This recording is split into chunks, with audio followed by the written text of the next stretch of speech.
आपका और मेरा बल्कि हर उस शिया का जो कुरान और अहले बैत अलैहिमुस्सलातु वस्सलाम की तालीमात के ऐन मुताबिक अपनी ज़िंदगी गुजारता है, उसका अकीदा बिल्कुल बैलेंस्ड सा अकीदा है।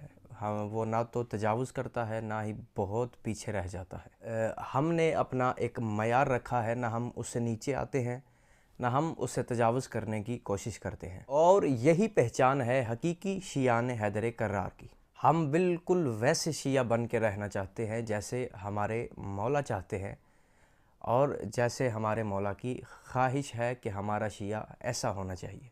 हम परवरदिगार की वहदानियत के भी कायल हैं, उसकी किबरियाई का भी इकरार करते हैं, और उन तमाम फ़ज़ाइल के भी कायल हैं जो अल्लाह ने अपनी मर्ज़ी से मौला अली अलैहिस्सलातु वस्सलाम को अता किए हैं।